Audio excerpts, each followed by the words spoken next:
Oscar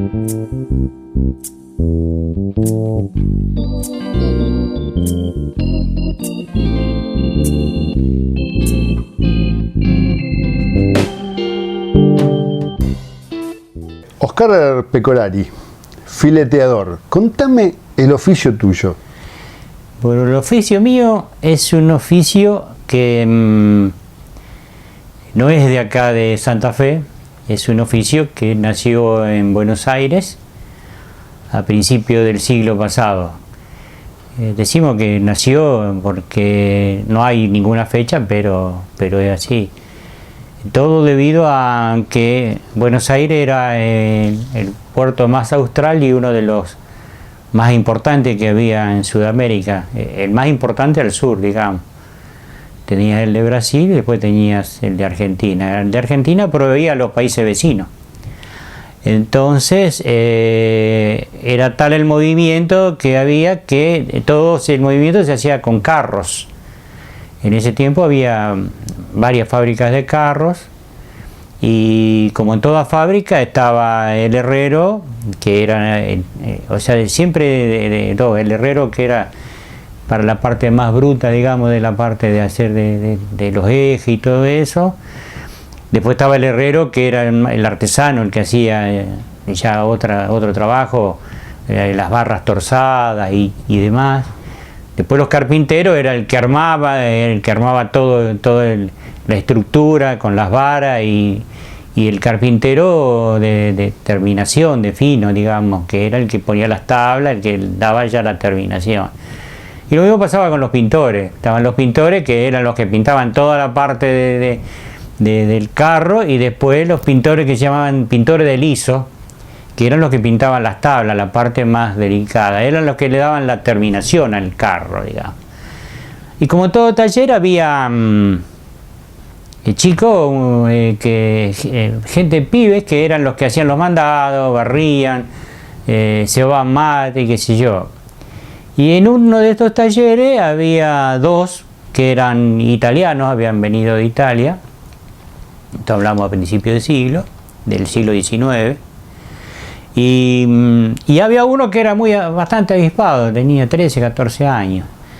Y resulta que ya había estado con el pintor de liso, ayudándole y viendo, y entonces, porque era muy inquieto, que se ve que tenía ganas de aprender.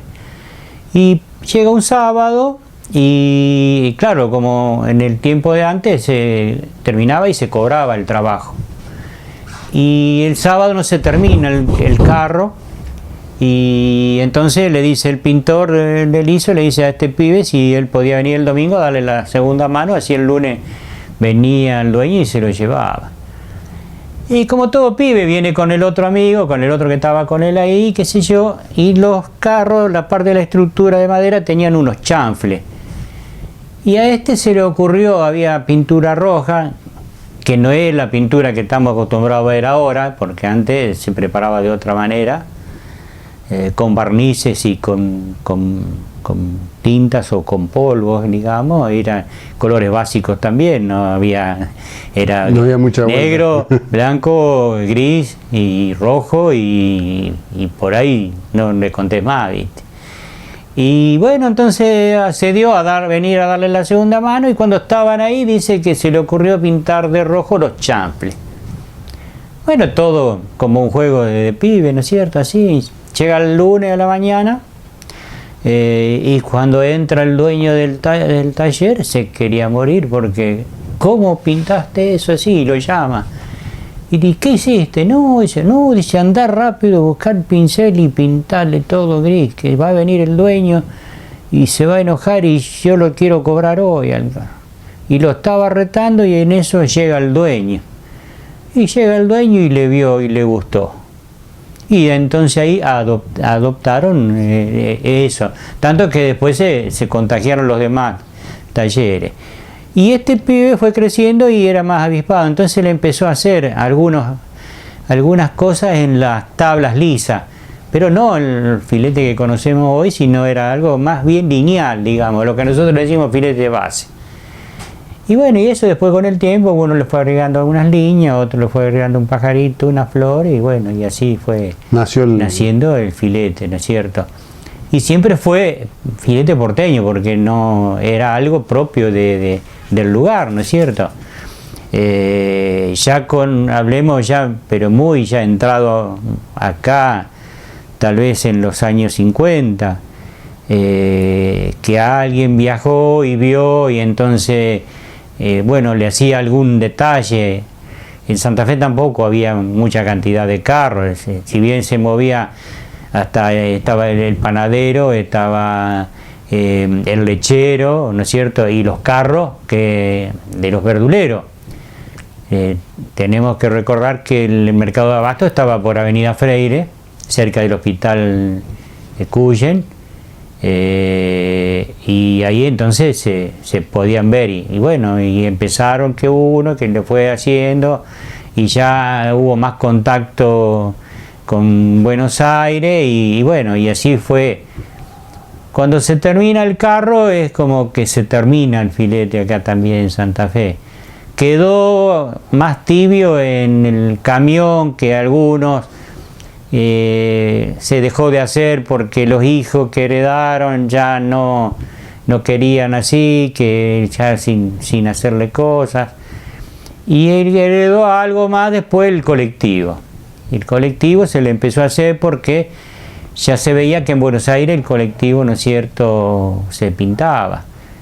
El colectivo en Buenos Aires hasta el año 75 se fileteaba en todos lados, pero por una ordenanza municipal que estaban los militares, en la capital federal se prohibió el filete, porque decía que confundía, que no se veían los números de línea, que era todo un verso que no hacía nada.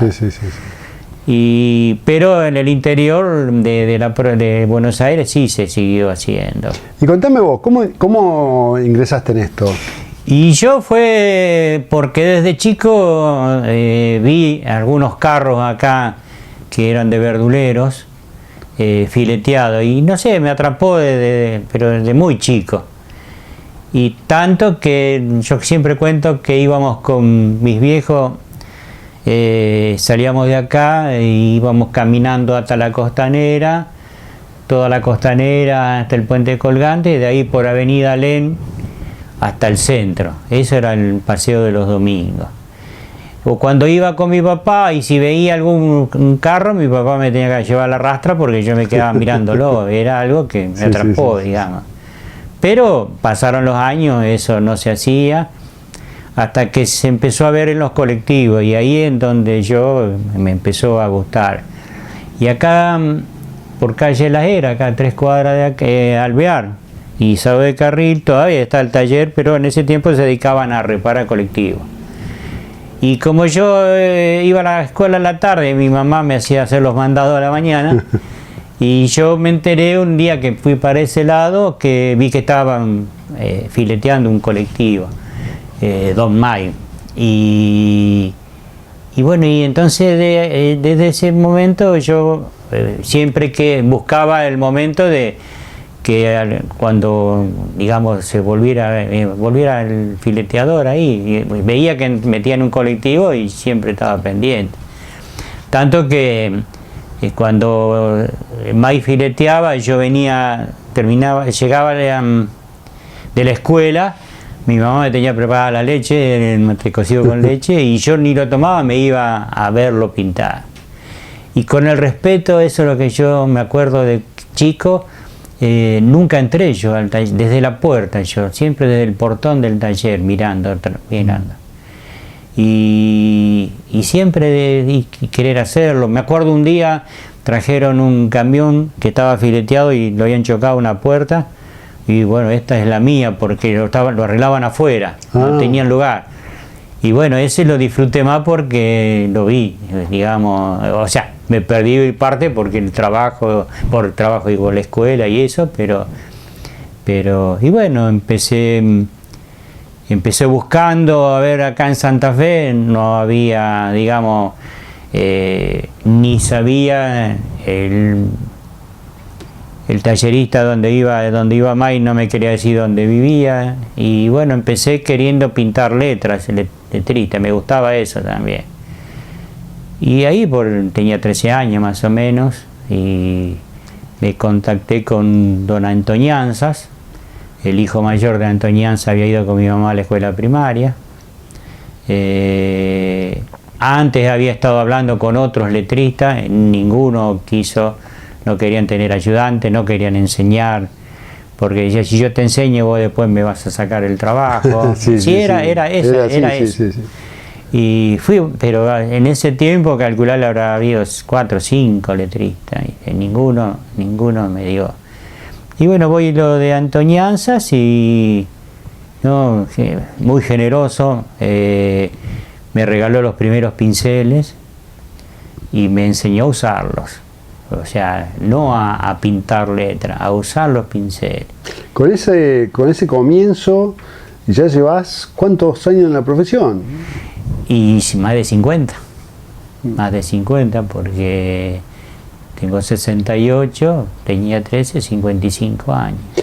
Lo fantástico es que pudiste vivir de la profesión que te quemaste, ¿no? Sí, o sea, no fue fácil, o sea, mientras yo aprendí a pintar letras, yo estudiaba, o sea, era algo que hice la secundaria. Sí, cuando estaba en 4º año yo quise dejar porque quería dedicarme a pintar. A full, sí. Y ya había averiguado dónde vivía May y bueno, mis padres me hablaron bien y me hicieron poner los pies en la tierra, digo yo, porque ellos se habían sacrificado muchísimo para que estudiemos. Mi papá siempre tenía esa sabiduría de decir las cosas cortas, pero que a uno siempre me sirvieron. Él lo único que me podía dejar, me dijo, o sea, mirá, yo no te voy a dejar un auto, yo no te voy a dejar, pero de herencia yo te voy a dejar el estudio, que vos estudies. Yo voy a hacer lo imposible para que vos puedas estudiar, después que vos tengas una herramienta para poder después trabajar. Porque él veía que ya no necesariamente con voluntad se podía trabajar, sino que ya se necesitaba tener también un estudio. Bueno, pero eso te llevó a que tus horas sean reconocidas en el mundo. Claro, entonces, pero yo termino en la secundaria, yo soy técnico mecánico nacional, he recibido en el número 1 Nicolás Avellaneda, ahora ya cambió de número. Y bueno, una de las cosas que me dijo mi papá, vos cuando te recibas, si querés el título, hacé lo que quieras, lo querés guardar, si querés. Y yo hice eso, yo lo guardé al título y yo quería trabajar de pintar colectivo. Ya había empezado a trabajar de ayudante de May. Y bueno, me tocó el servicio militar, lo hice acá en Santa Fe en el distrito. A fin de ese año, en el año 73, fallece mi mamá, tenía 45 años, y mi papá con su pobre sueldo de empleado de comercio, o sea, yo no quería que me mantenga porque estaba mi hermano mayor, mi hermano menor y mi hermanita de 3 años y medio. O sea, no daba para que yo vivir de arriba, digamos. Y bueno, me salió un trabajo por el título en Salta, San Martín del Tabacal, me fui para allá. Después de ahí me salió un trabajo en Celulosa Argentina, en Puerto Piraí, Misiones, me fui para allá, pero en mi cabeza seguía rondando el tema de pintar. Tanto que cuando estuve en Salta pintaba los números de los vehículos de ahí del ingenio. Lo hacía para practicar, para despuntar el vicio, exactamente. Ahí tenía unas letras como un logo especialmente en las maquinitas que eran las que traían la caña de arriba. Y después, cuando estuve también en Misiones, con el de seguridad hicimos unos cuantos carteles de todo, eran de prevención y esas cosas. Pero lo mío era pintar, filetear colectivo, eso era lo que más. Y bueno, tanto que volví en el año 79, a principios del 79, y bueno, hice lo imposible.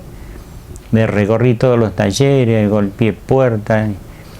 Y tuve la ventaja de la juventud, decía yo, porque los que estaban, que eran dos que fileteaban colectivo, May, Falomir y Sata, 3.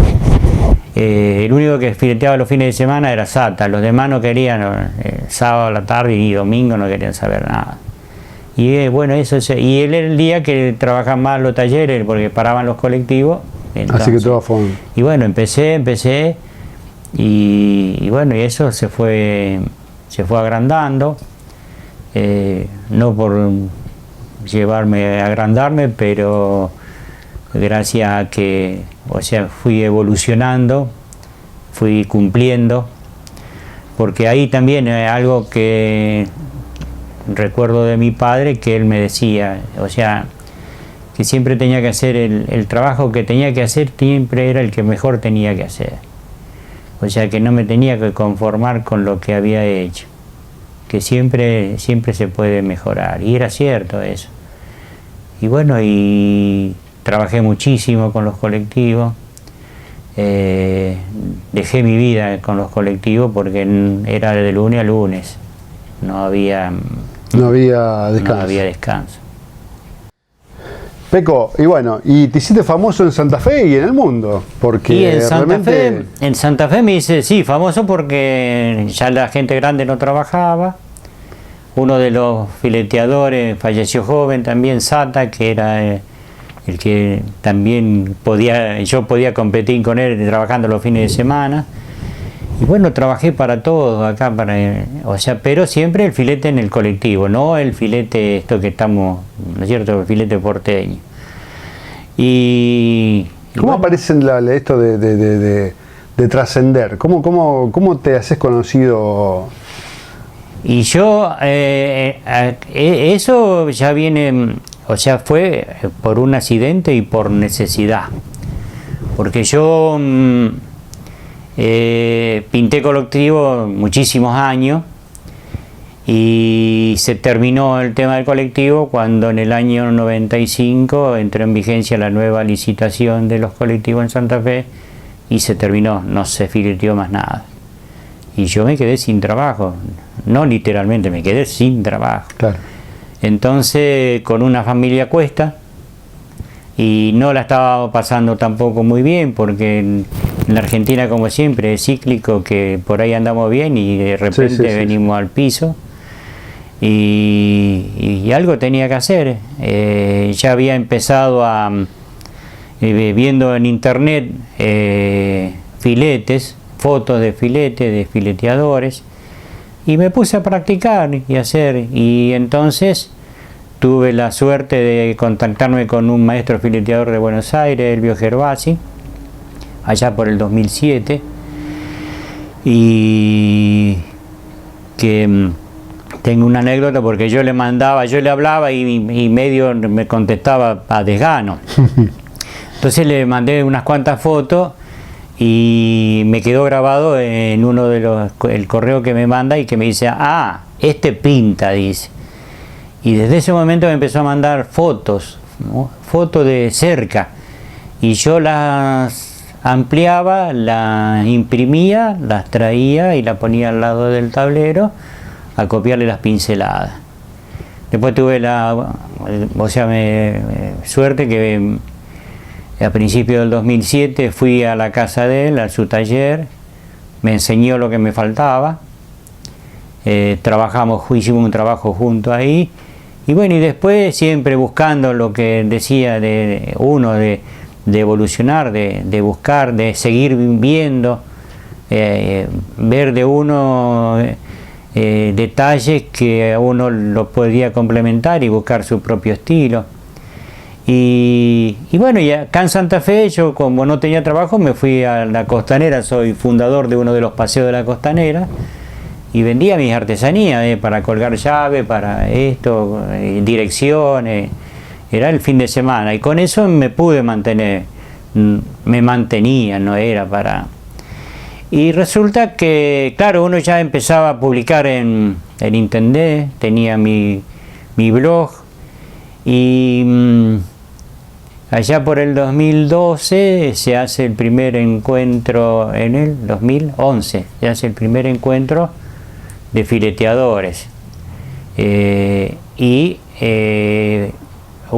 uno de un fileteador rosarino, hace poco murió, ahora por COVID el pobre, y él había visto en internet que yo fileteaba, y bueno, cuando fue el segundo encuentro me invitó, y bueno, fuimos, se hacía en el Museo de la Ciudad de Buenos Aires, y yo ya en el 2007 también había tenido una pequeña experiencia, porque me había contactado con gente de Córdoba que tenían un instituto, enseñaban de todas cosas de artística y eso, y tenían una filial en Buenos Aires, y organizaron un concurso de filete porteño, y me invitaron si yo quería participar. Y bueno, llevé una guitarra, no se hizo el concurso porque le faltó difusión a ellos, pero igual me traje un premio, y así fue un poco, o sea,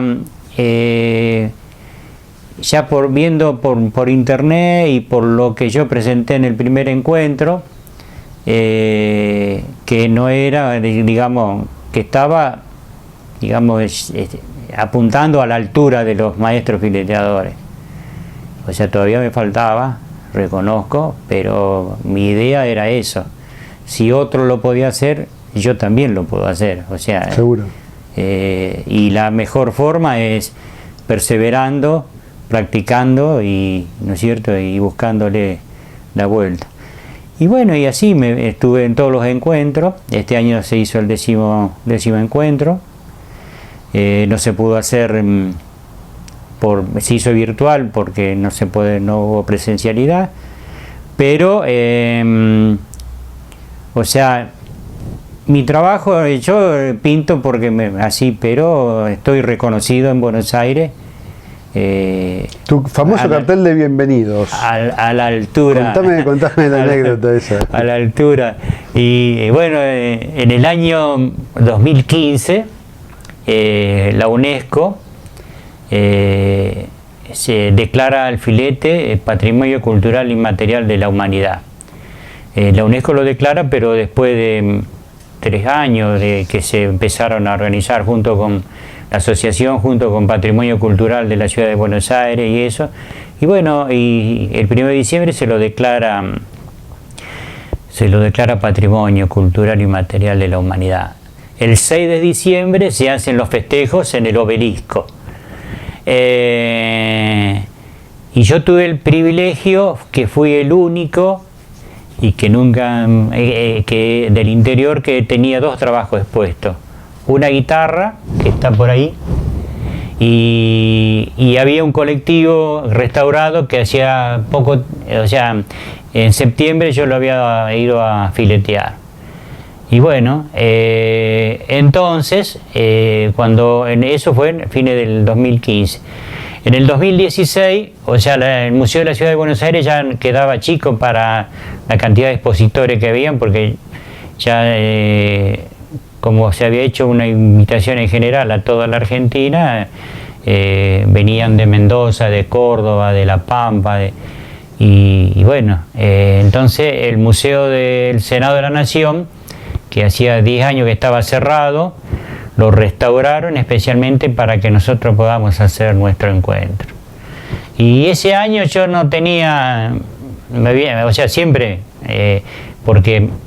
aclarando que en el 2014 la asociación me entrega el diploma de socio de honor de la asociación, una distinción que se da una vez por año en los encuentros. Y Y bueno, y ese año no tenía nada pensado ya me habían hablado para que prepare una obra, allá por mayo más o menos, preparé una obra me cuentan que iba a ser en el Museo del Senado, y no tenía, en mi cabeza no me salía nada. Y bueno, yo estaba en la casa de mi hija, antes tenía un taller, y ahí guardaba madera, y estaba buscando para hacer un trabajo, y vi una madera grande, que era de la puerta de un placar, y bueno, le hice toda la parte del fileteado, pero me faltaba la leyenda. Y tenía la leyenda, pero no me convencía. Entonces, en un chispazo, como le digo yo, de ponerle bienvenido. Y eso fue algo que impensado, porque un cartel que diga bienvenido nunca va a estar en el baño, sino en la entrada.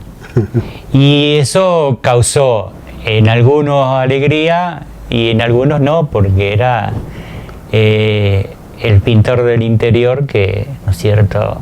Pero bueno, fue una anécdota. Sí. El museo lo presentó muy bien, con luces y todos.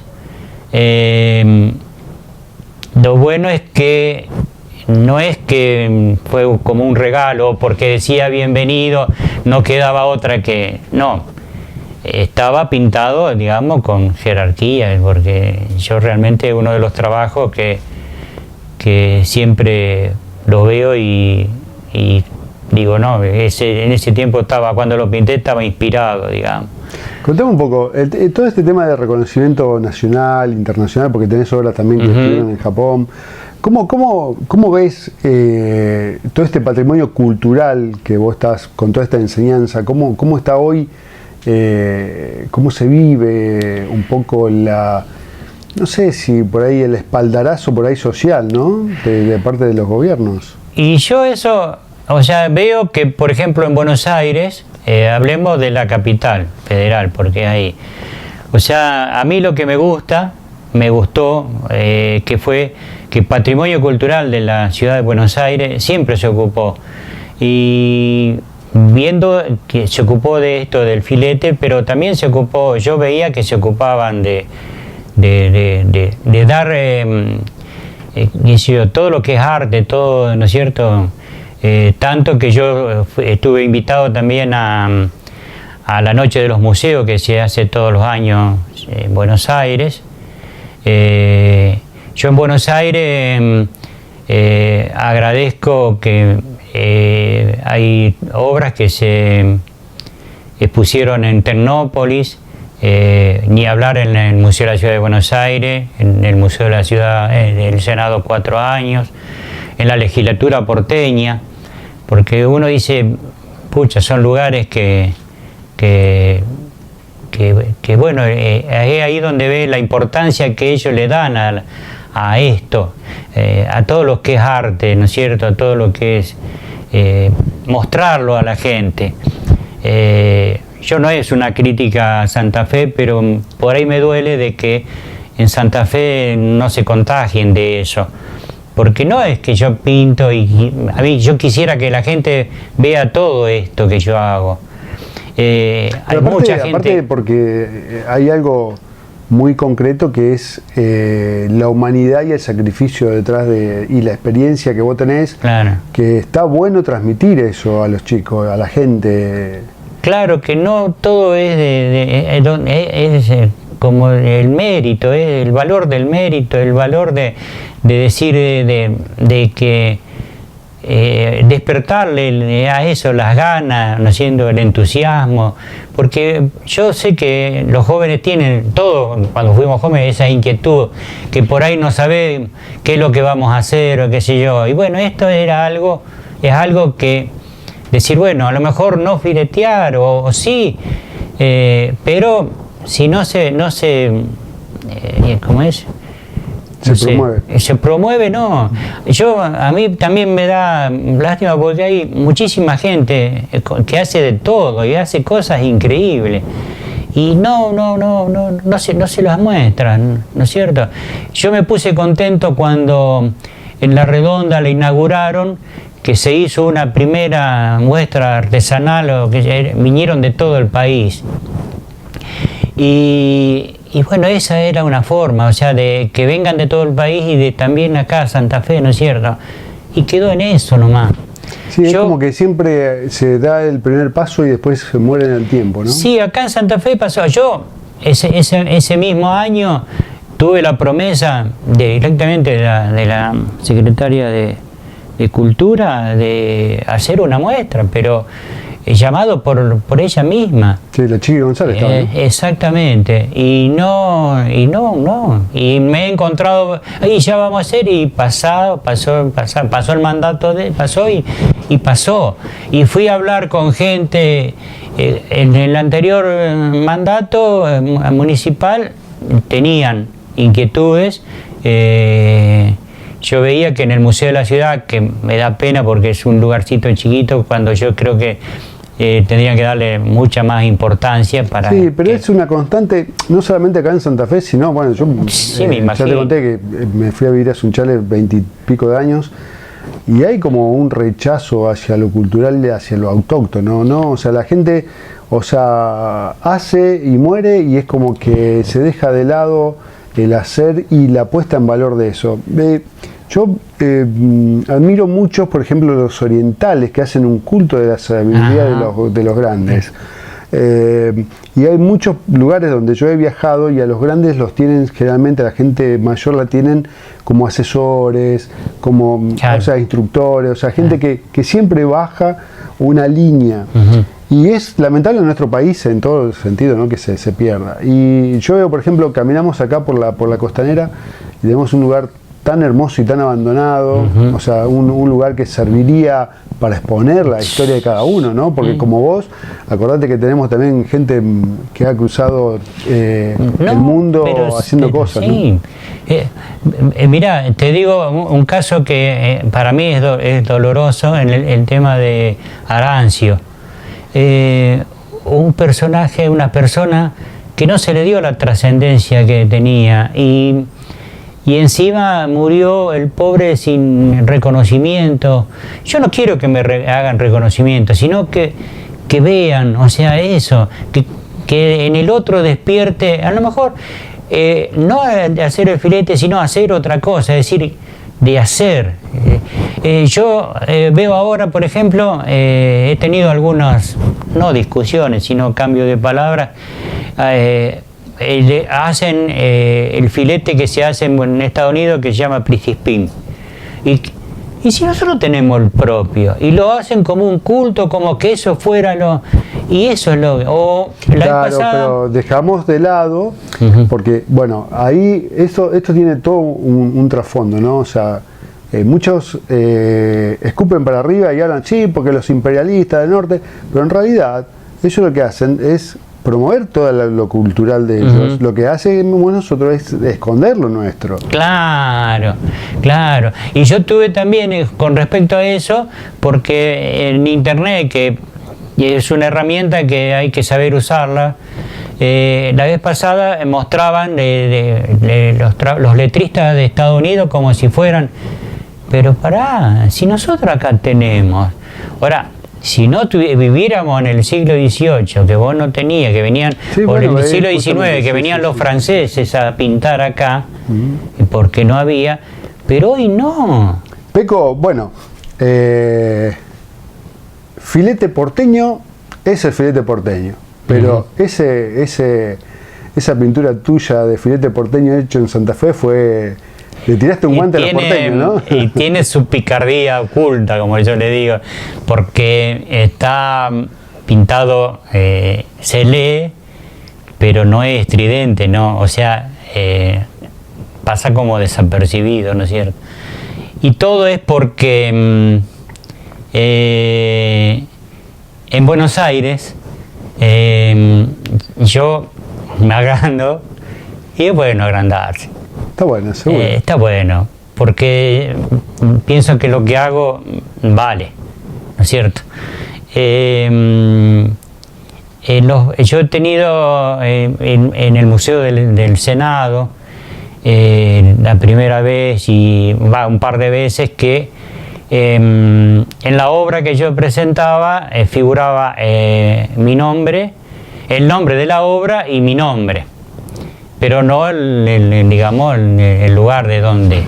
Y todos los demás tenían, bueno, por ejemplo, Pedro Tanto de Córdoba. Y yo, claro, hablando con ellos, el tema es que no me ponían que era de Santa Fe, porque la gente pensaba que yo era porteño. O sea, y ellos querían que se siga con esa idea. O sea, es como decir, no puede ser que alguien del interior sea el número uno. No el número uno, sino yo me considero que pinto a la altura, no de los mejores, porque hay mejores que yo todavía, que yo pinto a esa altura de los maestros fileteadores.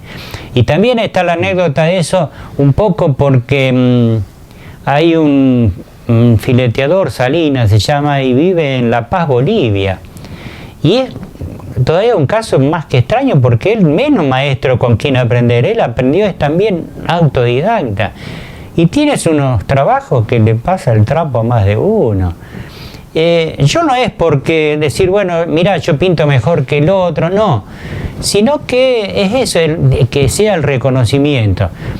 Yo tengo el reconocimiento de la asociación, el reconocimiento de mucha gente por lo que hago. La asociación a mí me tiene siempre, o sea, este año yo tampoco ni virtual quería y bueno, y me convencieron y me presenté.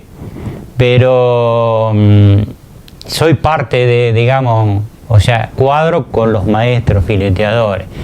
Y después también está lo otro, que es lo que yo una vez le decía